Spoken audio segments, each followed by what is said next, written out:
बड़ा उलटफेर हुआ हरियाणा में बड़ा उलटफेर हुआ। उलटफेर इस तरह का कि सब चौकन्ने हो गए। अशोक तंवर 1 बजे तक वो बीजेपी के साथ भाषण दे रहे थे और 2 बजे वो कांग्रेस में शामिल हो गए। लेकिन सोचिए, इस देश में कोई दलित, पिछड़ा, आदिवासी नेता जब किसी पार्टी में जाता है तो कितनी आलोचना सहनी पड़ती है, और अपने बहुजन समाज के लोग भी उनके पीछे पड़ जाते हैं। मतलब आप दलित, पिछड़े, आदिवासी, किसान, अल्पसंख्यक हैं तो आपको एक ही पार्टी में रहना है उम्र भर, और गलती से अगर आप सवर्ण वाली पार्टी में हैं तो आपको सिर्फ दरी बिछाना है, चुप रहना है। बहुजन लीडरशिप वाली पार्टी में है तो फिर थोड़ा बहुत कैरियर आपका चल सकता है। तो सोचिए, लेकिन वही इस देश में जब सवर्ण समाज के नेताओं को देखता हूं, मैं दर्जनों हजारों नेताओं को जानता हूं जो कल तक बीजेपी में थे, आज कांग्रेस में है, कांग्रेस में थे, बीजेपी में है, बीएसपी में थे, आज बीजेपी में है, सपा में थे, आज बीजेपी। उनका समाज उनके साथ खड़ा रहता है। तो ये एक बड़ी विडंबना है। इसका एक अच्छा पक्ष भी है कि बहुजन समाज नैतिकता वाले लोगों को पसंद करता है, क्योंकि हमारी विरासत जो है वो सम्राट अशोक की विरासत है, चंद्रगुप्त मौर्य की विरासत है, हमारी विरासत संत रविदास महाराज की है, कबीर की है, फूले पेरियार अंबेडकर की है, जगदेव बाबू की है, राम स्वरूप वर्मा की है, सर छोटू राम के जो नैतिकता के प्रकार कसौटी पर खड़े उतरे हैं। तो इस वजह से भी होता होगा कि आपको नैतिक रहना है और एक कमिटमेंट, मतलब राजनीति में कमिटमेंट रखना है। खैर, अशोक तंवर पर भी आऊंगा, लेकिन आज एक खास भाषण मैंने सुना योगेंद्र यादव का। बस यूट्यूब देख लेना, मंगेश यादव कौन था, उसकी हत्या उत्तर प्रदेश पुलिस ने क्यों की थी, बाकी सब अपराधियों को क्यों बचाया था, सिर्फ मंगेश यादव की हत्या क्यों हुई थी, आपको सच्चाई समझ आ जाएगी। और सच्चाई यह है, जैसे हरियाणा में जाट समाज के खिलाफ सब लोगों को भड़काती है बीजेपी, ठीक उसी तरह उत्तर प्रदेश और बिहार में यादवों के खिलाफ भड़काने का काम बीजेपी करती है। ये बात गांव-गांव तक पहुंचाना आप। योगेंद्र यादव ने आज कहा कि यहां बीजेपी जैसे गैर जाट की राजनीति करती है, जाट के खिलाफ तमाम दलों को समाज को खड़ा करती है, ऐसी बिहार यूपी में यादवों के खिलाफ खड़ा करती है। तो सवाल है कि ये राजनीति करने से बीजेपी, कांग्रेस को किसने रोका है? कांग्रेस इतना वर्सटाइल नहीं है। बीजेपी की यही खासियत है। बीजेपी इसलिए सत्ता में है कि वो राज्य के हिसाब से पॉलिसी तय करती है और जो जहां सूट कर रहा है वहां उसको जगह देती है। कांग्रेस यही नहीं कर पाती। सोचिए, अभी भी अगर सोशल मीडिया न होता, बीएसपी इनेलो का चुनाव अगर नहीं लड़ता चुनाव गठबंधन में, तो क्या लगता है अशोक तंवर की वापसी होती? कांग्रेस तो वो पार्टी है जिसने सीताराम केसरी की धोती खोल दी। तारिक अनवर, शरद पवार, आप सब किसी से छुपा हुआ नहीं है। जब 60 सालों तक कांग्रेस सत्ता में थी तो कांग्रेस से ही बहुजन समाज के लोग लड़ रहे थे। लालू यादव का पॉलिटिकल करियर खत्म किया। रामविलास जी को किस तरह से, रामविलास जी ने कहा कि ये तो गठबंधन, हमसे राहुल मिलते ही नहीं थे। तो अभी भी मुझे लगता है, मैं ये सब बातें बता रहा हूं क्योंकि 5 तारीख के वोटिंग के बाद जब 8 को नतीजे आएंगे तो देश की राजनीति बहुत बदलने वाली है, बीजेपी के लिए भी और कांग्रेस के लिए भी। नरेंद्र मोदी के लिए तो करो या मरो की नीति है, वो भी बताऊंगा। लेकिन सवाल है कि जिस तरह से, पहले चलिए बीजेपी की बात कर लेते हैं। नरेंद्र मोदी का पूरा फैसला, पॉलिटिकल फैसला अब हरियाणा चुनाव के बाद होगा। अगर हरियाणा में बीजेपी चुनाव हार जाती है, यकीन मानिए अगर हार जाती है, तो नरेंद्र मोदी जो हैं वो बिल्कुल कंट्रोल खो देंगे, पार्टी पर भी और सरकार पर भी। आप सबको पता है सरकार नीतीश कुमार, चंद्रबाबू नायडू और चिराग पासवान के दम पर चल रही है। उनके सांसदों ने समर्थन लिया तो सरकार गिर जाएगी। वही नरेंद्र मोदी से आरएसएस भी खफा है। आरएसएस ने नरेंद्र मोदी के सामने 2 ऑप्शन रखे हैं, या तो आप सरकार में प्रधानमंत्री रहिए तो पार्टी छोड़ दीजिए, पार्टी में हम तय करेंगे अध्यक्ष कौन होगा।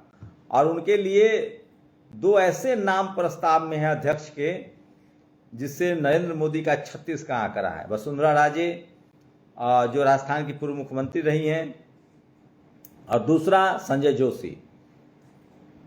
तो ये नरेंद्र मोदी के लिए तो सबसे बड़ा लिटमस टेस्ट है और वो इस चुनाव को किसी भी कीमत पर नहीं हारना चाहेंगे। साम दाम दंड भेद, और यकीन मानिए अगर हरियाणा चुनाव से बीजेपी निकल भी गए तो असली उसका टेस्ट जो है वो कांग्रेस महाराष्ट्र और झारखंड में होगा। लेकिन अगर हरियाणा बीजेपी हार जाती है तो यकीन मानिए प्रधानमंत्री नरेंद्र मोदी की आगे की राह बहुत मुश्किल होने वाली है। लेकिन कांग्रेस खुद नहीं चाहती है कि बीजेपी हारे। सोचिए कांग्रेस बीजेपी की पॉलिसी क्या है। बीजेपी तो फिर भी राजनीतिक गठबंधन करती है चूंकि कांग्रेस को हराना है, लेकिन कांग्रेस चाहती है कि मान लीजिए 90 सीट था हरियाणा में, क्या कांग्रेस इनेलो से बीएसपी से गठबंधन नहीं कर सकती थी? ये बात तो तय है कि बीएसपी कभी भी बीजेपी के साथ नहीं जा सकती। चंद्रशेखर आजाद जा सकते हैं क्या बीजेपी के साथ? मायावती जी जा सकते हैं बीजेपी के साथ? कभी नहीं जा सकते, उनका कोर वोटर उसके खिलाफ है। ऐसे में क्या कांग्रेस गठबंधन नहीं कर सकती है, मिलीजुली सरकार नहीं चला सकते? लेकिन नहीं, अखिलेश यादव के साथ भी गठबंधन से इनकार कर गया। यहां तक कि अरविंद केजरीवाल को कहा गया कि गठबंधन करेंगे, नहीं किया। तो इन लोग का चलता है फ्रेंडली फाइट, पंजाब में ममता बनर्जी से, पश्चिम बंगाल में, और सब जगह कहेंगे कि ये बीएसपी बी टीम है। दरअसल सच्चाई ये है कि बीजेपी के जो सवर्ण नेता हैं या जो कांग्रेस के सवर्ण नेता है वो दोनों एक हैं, और बीजेपी की जो कांग्रेस के जो गैर सवर्ण नेता है वही चाहते हैं कि कांग्रेस जीते। उनके सवर्ण नेता ज्यादा कंफर्टेबल हैं जब वो चाहते हैं कि बीजेपी जीते या फिर हमारी सरकार हो। दलित पिछड़ों के लिए कोई स्पेस वो लोग छोड़ना नहीं चाहते हैं। सोचिए 90 सीट है, आप 70 लड़ लेते, 60 लड़ लेते, सरकार 60 पर बन जाएगी।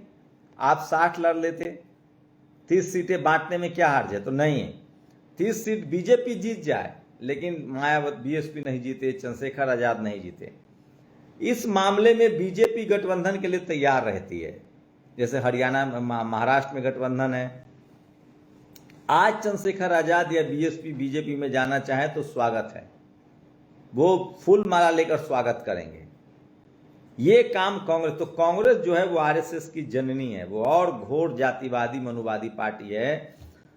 कांग्रेस मजबूरी में बिहार में आरजेडी से, झारखंड में जेएमएम से, यूपी में अखिलेश यादव से गठबंधन करती है, और जिस दिन वो मजबूत हो जाएगी वो इन लोगों को लात मार देगी। महाराष्ट्र में कांग्रेस कह रही है कि अब हमारा मुख्यमंत्री होगा, मतलब शरद पवार और उद्धव ठाकरे गए। प्रकाश अंबेडकर लगातार कह रहे हैं कि ये लोग जो हैं ये झूठ फैलाते हैं। तो कांग्रेस और महीन जातिवादी है। सोचिए आज लोग कह रहे हैं कि कांग्रेस ने इसीलिए अशोक तंवर को पार्टी में लाया ताकि शैलजा को छोटा किया जाए। तो ये कांग्रेस की स्थिति होती है, और कांग्रेस नहीं चाहती है कि बीजेपी, कांग्रेस चाहती है क्या तो बीजेपी जीते या कांग्रेस जीते, कोई तीसरा दलित बैकवर्ड का पॉलिटिकल पार्टी तो सरवाइव न करे। बीजेपी किसी भी दल से गठबंधन कर सकती है, कांग्रेस किसी भी दल से गठबंधन नहीं करती है। कांग्रेस वैसे भी मिलीजुली सरकार चलाने की आदी नहीं है। सोचिए कांग्रेस में बाबू जगजीवन राम ने पार्टी छोड़ी, बीपी सिंह ने पार्टी छोड़ी, चौधरी चरण सिंह को पार्टी से बगावत करनी पड़ी थी। कि बीजेपी पर हमला करके कांग्रेस को ला रहे हैं, वो कौन सी बहादुरी है? 60 साल से कांग्रेस ही जब सब ठीक। मुलायम सिंह यादव किससे लड़ रहे थे? लालू यादव शुरुआत में किससे लड़ रहे थे? तमाम दलित पिछड़े नेता किससे लड़ रहे थे? कांग्रेस कमजोर है, न के बराबर है, वहां तो वो अपनी ताकत बढ़ाती है गठबंधन करके, और जहां मजबूत है, यूपी में, मध्य प्रदेश में अखिलेश यादव के लिए इस कमलनाथ ने क्या कहा था? कौन अखिलेश बखिलेश?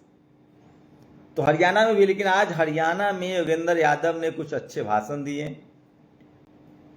तो ये बात तो तय है कि बीजेपी के लिए तो बड़ी मुश्किल है। ये हरियाणा चुनाव से प्रधानमंत्री का करियर तय होगा, और राहुल गांधी का जो ईगो 7वें आसमान पर है। अगर हरियाणा हारते हैं राहुल गांधी तो फिर वो जाति जनगणना, सोशल जस्टिस की बात करेंगे, और अगर बीजेपी हारती है तो बीजेपी और SC ST OBC के मुद्दे पर आएगी, ये भी तय है, क्योंकि हरियाणा में बहुत बड़ा मुस्लिम फैक्टर नहीं है।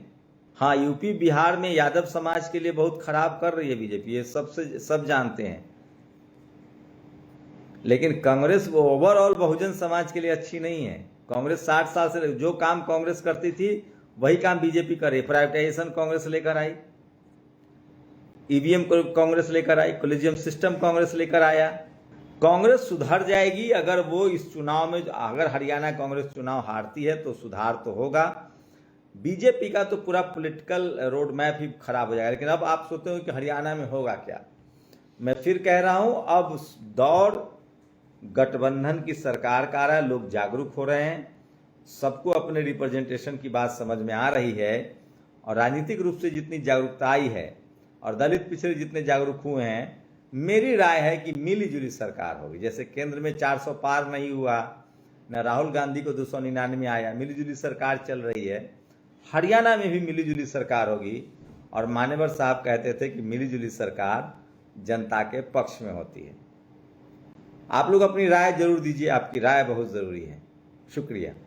नेशनल दस्तक की आपसे गुजारिश है कि अगर इसको बचाना चाहते हैं तो नेशनल दस्तक को सब्सक्राइब करने के लिए रेड कलर के सब्सक्राइब बटन को दबाएं, फिर बेल आइकन की घंटी दबाएं। नेशनल दस्तक को बचाने के लिए बहुत जरूरी है कि हर खबर को शेयर करें, लाइक करें, कमेंट जरूर करें।